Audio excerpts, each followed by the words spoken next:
Hello travelers, and welcome to the stream. My name is Mike D'Angelo. Today we're just going to be playing in the map that we were looking at yesterday and last week, which is the Monster Path. This is a sequel to our map, The Summoning, that came out earlier this year. What we're going to be doing with this one in mind today is just kind of playing. I don't really know a lot of what I'm going to do.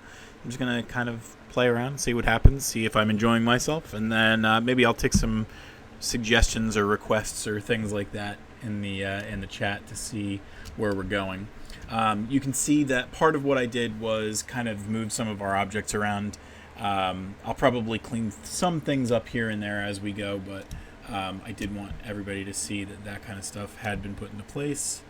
So what I'm going to do to start is I'm going to use this kind of gray rock color, this texture that I have. We can already see it in the path below, but what I actually want to do is, in a situation where the players throw these objects down into the path below, there's going to be enough for, like, if they really wanted to, they could probably block the path, and that's not really the way that I want this situation to go. I want them to think that that could be a way that they win, but really the way that they block this summoning channel is that statue.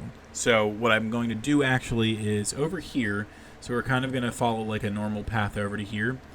We're going to have some of this. I think I'm doing the wrong brush layer.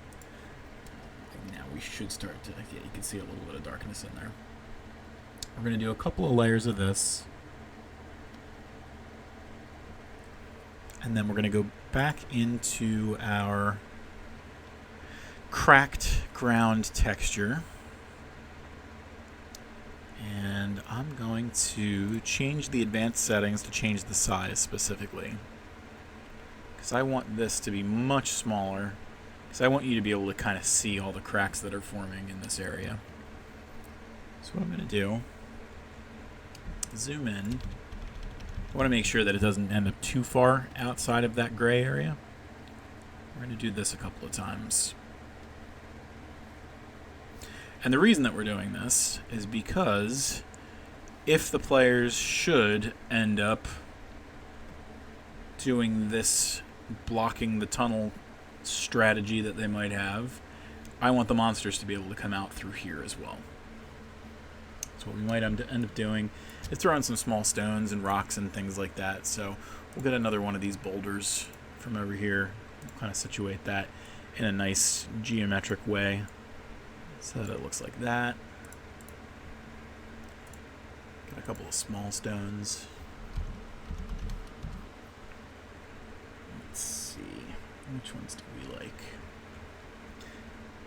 On the fly, I feel like I can never find the things that I like, but that's okay. Maybe not stone, maybe it's rock or rocks.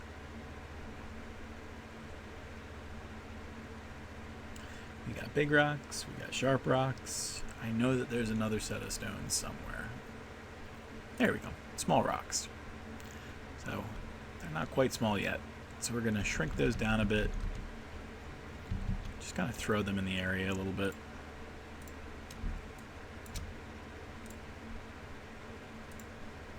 Alright.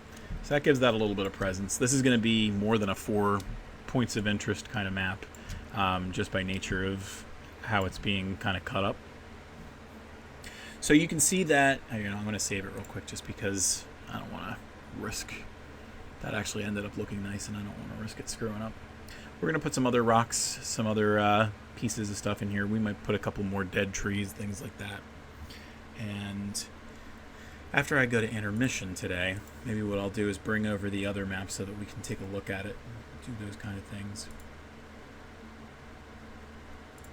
So grab another one of these rocks, we'll throw that over here. And let's see. Right there too.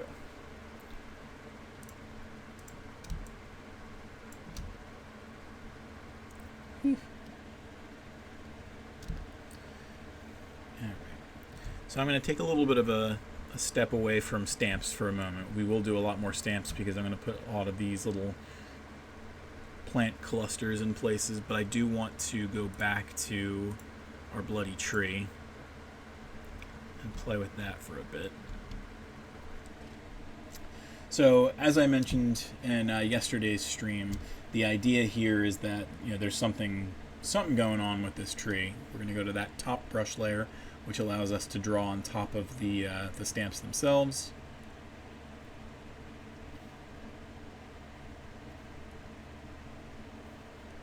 So, whether it's dark magic has inhabited this tree or something along those lines, it's giving us some cool opportunities to play with the new stamp, and that's what's really important.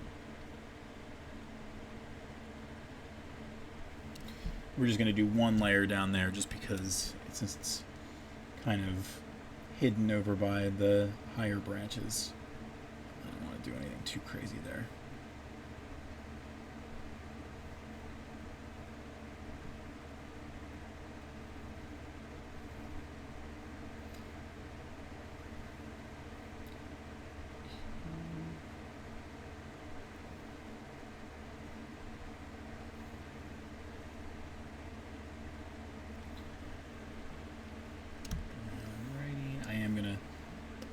Brighten this up a smidge.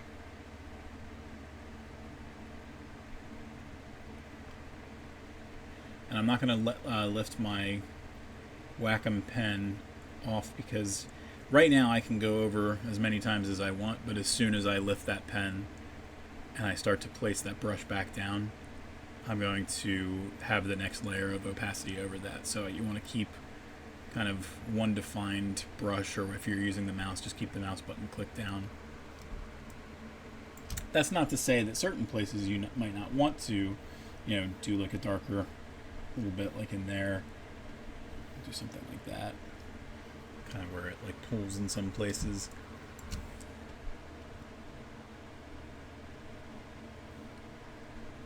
Do down here. A little puddle before it comes down here.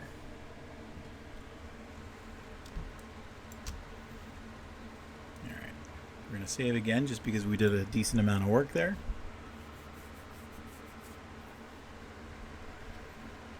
And now we'll start getting into throwing a bunch of those little bushes all over the place.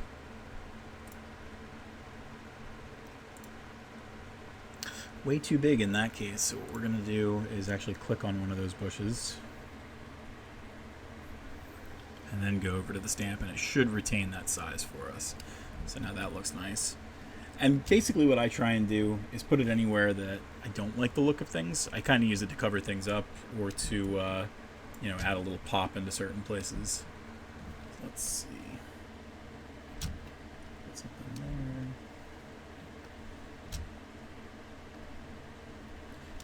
In a lot of cases, I try not to keep it too uniform. I don't want a situation where it looks like it was, hand planted or anything like that. I want it to be a situation where life finds a way.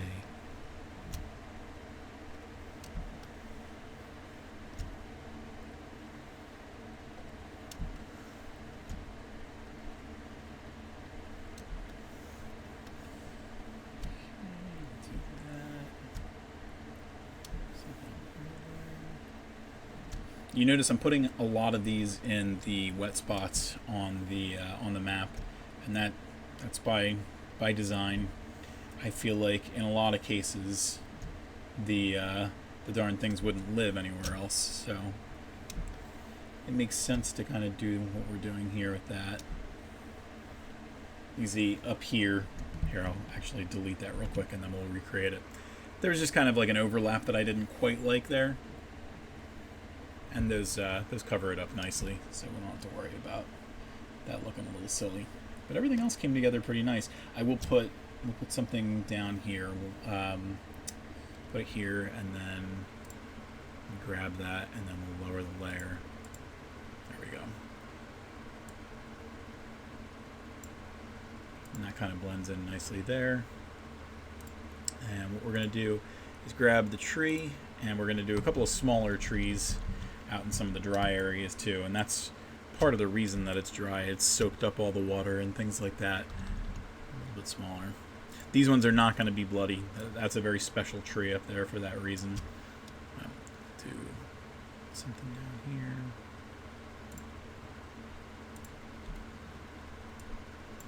And I don't want it to all be on the bottom side, so we'll put another guy up here.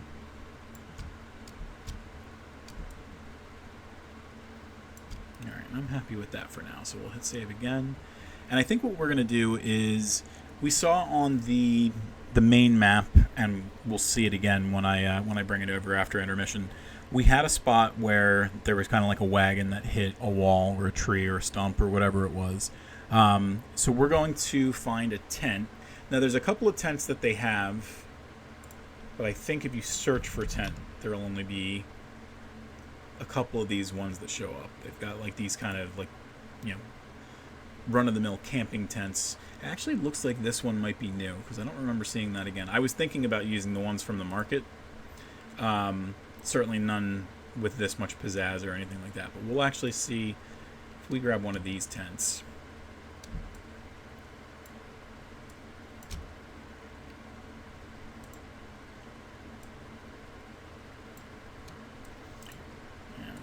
And embiggen that somewhat.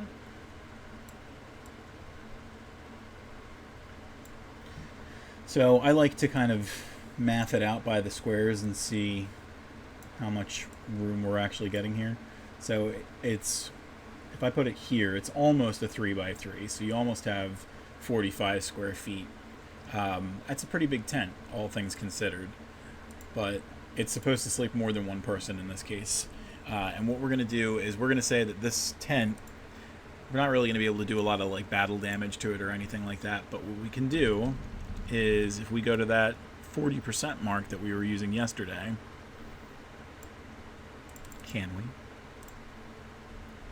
we can start to paint over it and give it like a nice kind of weathered effect.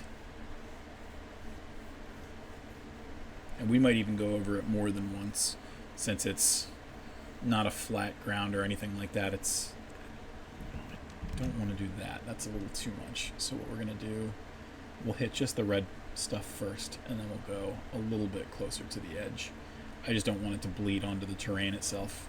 At that point, since we've already done the terrain, it kind of looks a little silly. So we'll shrink it down. And we'll do some of this edging.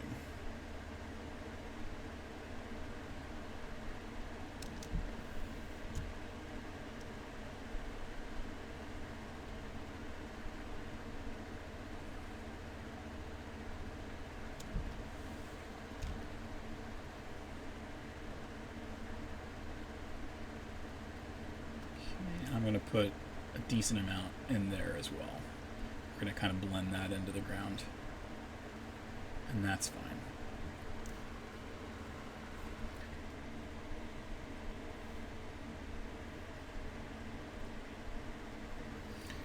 What I might do actually is with that stuff, let's check out what it looks like to switch the blending up a little bit.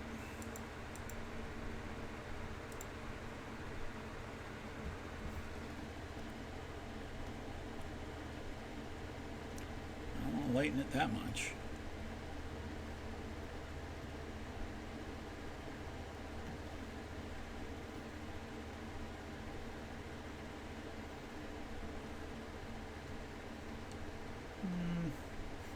I think what we'll do instead, we'll keep it normal. We're going to go into the advanced settings and we're going to lower the saturation a little bit. Not too much. A little bit there. And let's kind of play with the brightness a little bit too. I might not end up doing too much when it comes to that, but I am actually, so here's a nice thing about the top layer brush. I don't like the overlap that we did with the ground down here. So the top layer brush actually lets you erase whatever you were working on that specific layer. So we're going to clean that up a little bit. You can see it's not getting rid of all of it, because the same thing as with the the colors and the textures itself, the opacity on the eraser lives to some extent as well. So I'm not getting rid of all of it. I'm only getting rid of 40% each time.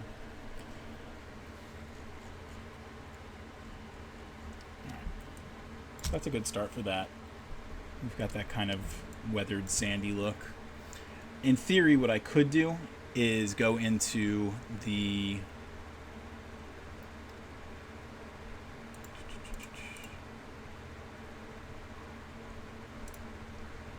texture again, and I could grab one of the dirts that we used, and I could actually put it over top of the tent, so look like it's been here so long that the wasteland has kind of fallen over top of it over time. I'm not going to do that today. I feel like this is enough where you could say like it was a sandstorm, so you don't have to worry too much. But what we are going to do is, let me see if I type in damage or broken, if we got anything we can use.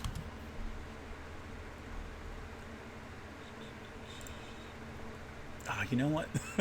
I might do a variant where we have the torn tent. I didn't realize that there was a torn tent that we could have used, but we'll use that going forward.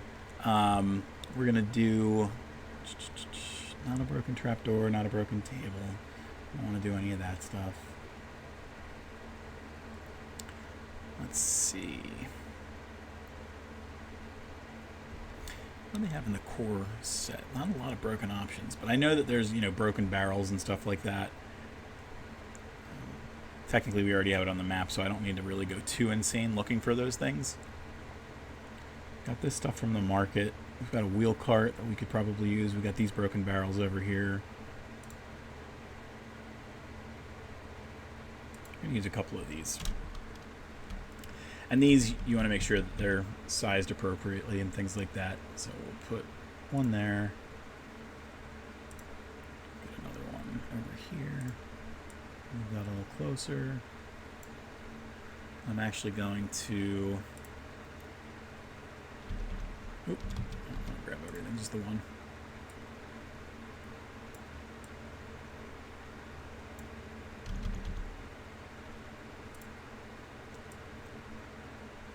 And I like to kind of tell a story with the things that I'm working on. So what we're actually going to do is grab a stone, maybe a slightly bigger one, and we'll put it here. We're actually going to put it a little bit under, so we'll move it a layer down.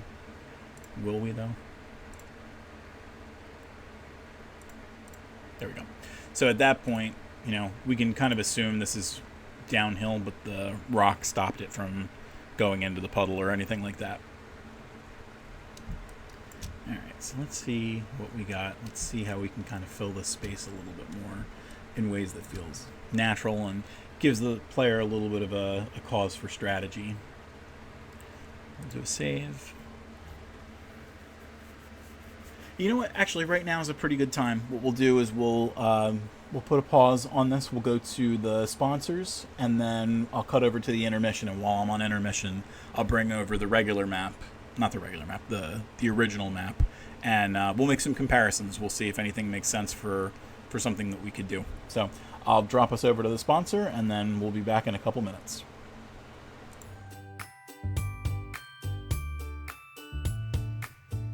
And now, a word from our sponsors. Folks, if you're looking for a great fantasy that starts out feeling like one of the classics before it treads its own path, you'll love the new debut of author Horace Whitehouse. His book, The Trials of Knights, The Heroes of Lotine, Book 1, features characters you want to follow, exciting events that keep you racing through the pages, and a rich and interesting world. It feels vaguely familiar to the world of Tellest, too, so if you like my books and my world, you'll definitely like The Trials of Knights. Check out our promo for it on the Tellest website.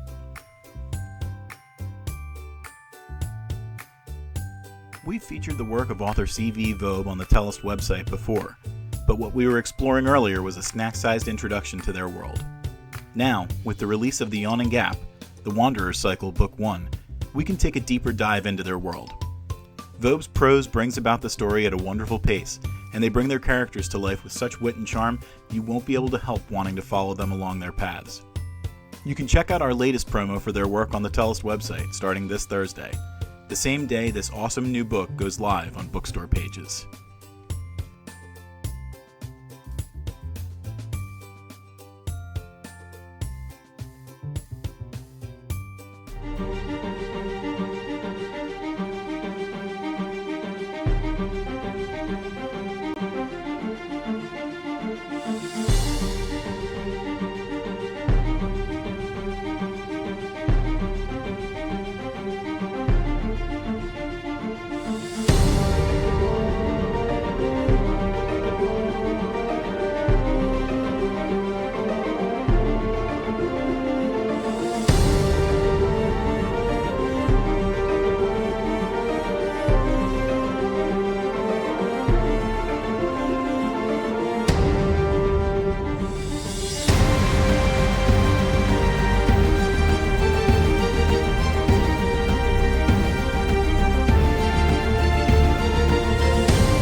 Alrighty, folks, I am back. It didn't take me very long at all to find the original map that we based this one on. So we have the summoning here. This is pretty much what you see in the base map. There was a couple of variants that we had where we added like some water flooding the area, and then it ended up leading to kind of some lushness. What we can see here is the color looks pretty coordinated. There's not too much crazy stuff going on. If I was to shrink down this map that we have here and put this beside it, they link up pretty well. There's some greenery that I probably need to put into this area over here to match up. So we'll probably clean that up a little bit. But all in all, it adds up pretty well. There's nothing too crazy there. Let's see what we can do. So when you have them side by side like this, it really doesn't look like we're missing too much from the sequel map. What I might do is kind of pepper in some other, I don't know, maybe some like scattered bones or something like that. And yeah, I mean, there's nothing too crazy that we would have to do there. So let's look for bones. And we'll put them in an area where they would have survived the weather a little bit.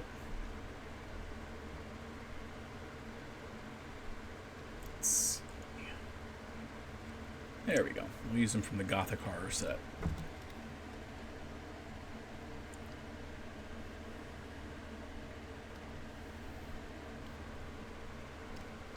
And I'm going to put them far away from the tent. So I feel like they would have noticed if there was something funky going on like that. So maybe we'll throw some underneath this tree.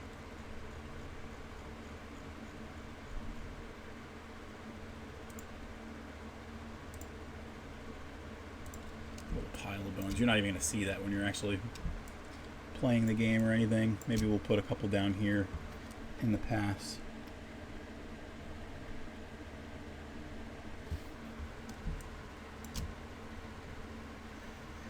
Let's see what else we can do. I feel like the bones they don't really add a lot of pizzazz, so let's see what we can do. They don't really have a lot when it comes to like a wasteland tile set or anything. They've got the orc territory, which you would kind of say could exist in something like that. But I don't know necessarily that you'd go nuts with this kind of stuff.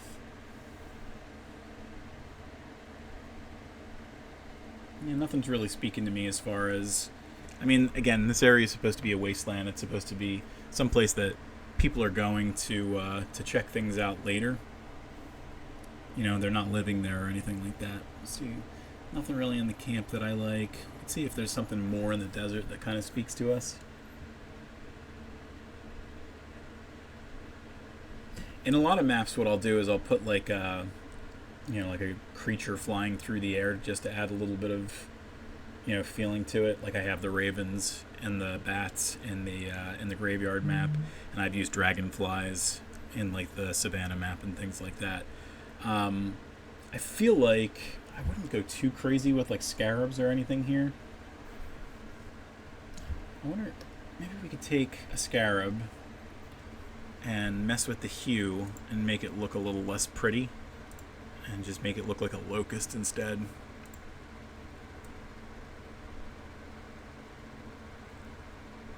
Let's see, we're going to zoom that in a little bit.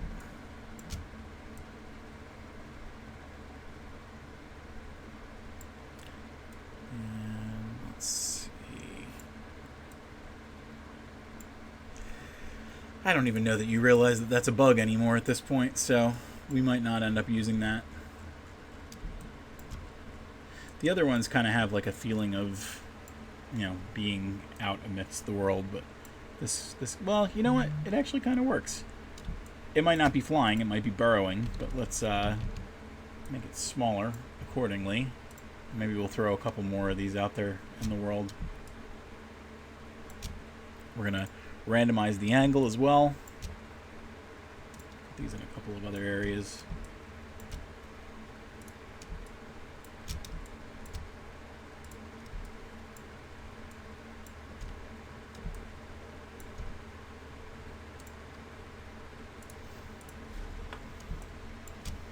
again, save often. I'm going to throw a couple more items here because, again, I want to kind of give the players the idea that, hey, there's a bunch of debris here. We could just throw that into this little pathway, and all these guys aren't going to be able to do anything. So maybe there's also a rock up here, too. We'll throw a big old boulder up there that looks like it would be able to roll. Put that right there. I wonder if... Let me see if I can even find kind of like a wooden plank that we can use. And I don't need the desert, I just need something. It's not a wooden wall.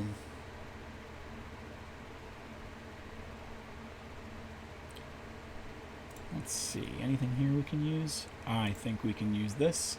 That looks planky enough. So they could kind of use this as like a fulcrum. And even like put one of these barrels on their side and throw that down there. We got some non-damaged barrels and some damaged crates. So let's do a healthier mix of this stuff. We'll get some other crates in here too.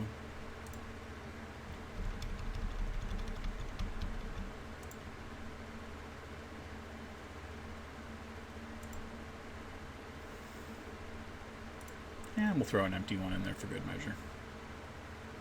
Teetering right there. I'm actually going to make that one a little smaller, though. Alright. Big chunk of stuff over here that they could use. And let me just eyeball it, see if there's anything else that I would like to do. I'll probably, before this map is, quote-unquote ready, I'll talk to my brother, see if he has any advice. He's usually good as a second pair of eyes, and he usually has his maps very busy. And I feel like I'm the opposite. Mine are usually kind of wide open and airy. And it's nice to have a balance between the two of us. So he'll definitely be able to help me when it comes to that kind of stuff. So that'll help. I think what I'll do is I'm going to leave you guys with a kind of preview of what's going on in the following week's map. So last week, the big thing, well, technically this week, the big thing is the Forgotten Keep, the West Wing. So that was my first big indoor map. What we're going to be doing next week is there is a big city that we're going to be introducing a couple weeks from now. But the first thing that we're going to be working on is a tavern from that city. It's something that I've used in my campaign. We're going to give you a sneak peek of the city real quick. So this is the city of Versali-Virai. We've done some of this in my campaign before. Oh, hold on. Yeah, for some reason, whenever I'm on this laptop or this monitor, it doesn't like to play nice. You can see there's a decent chunk in these center kind of 6 grids where there was a lot of work that was done already. I had previously used a tool set called Dungini to bring this stuff to life, and I have since lost whatever computer or hard drive or whatever I had where I was pulling off of that. So I don't really have the old Versali-Virai map for my D&D players anymore, so I'm recreating it from scratch in Inkarnate. One of the things that we had was I used to just do everything on paper. I would just print out pieces of paper with various parts of a map and just kind of layer them. Inkarnate gives you enough flexibility where you can kind of put maps together in new different ways. So originally, the tavern that we had was this tavern called the King's Charter. It's really not as hoity-toity as it's made out to sound. But it's kind of like a middle-of-the-road tavern. Like people who are just entering Versali-Virai, they're coming in from down here. This would be a nice first stop. There's a decent amount of rooms.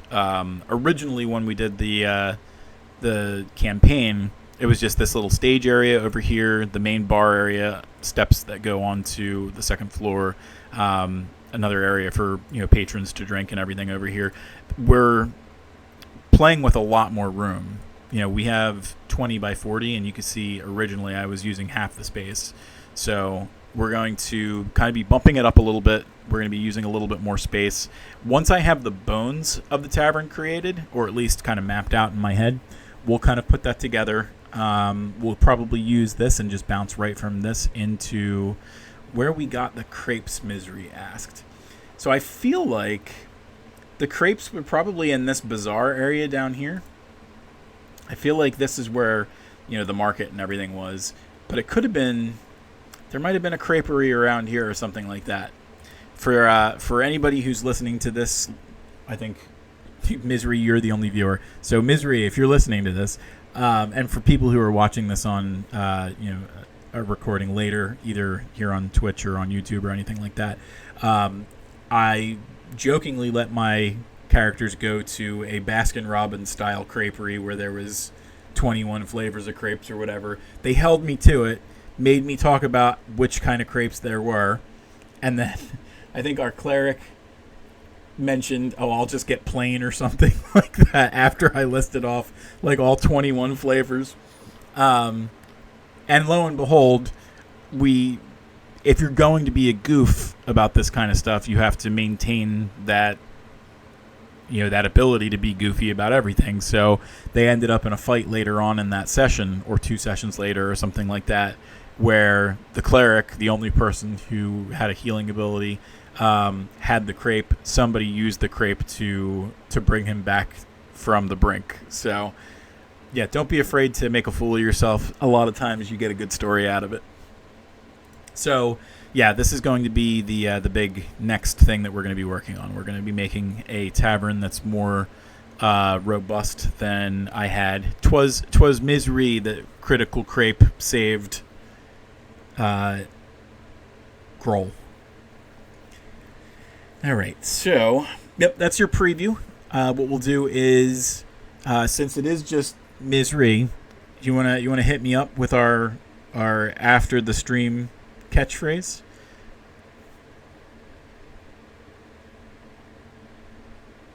And then after that, I'll wrap this up.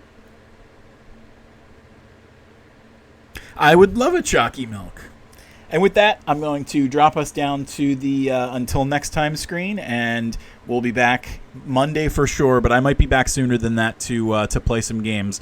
I talked about how on the stream I was going to do that, and I think that once I wrap up the game I'm playing now, we're going to get into goofing off and streaming my terrible game playing. So until next time, thank you for joining.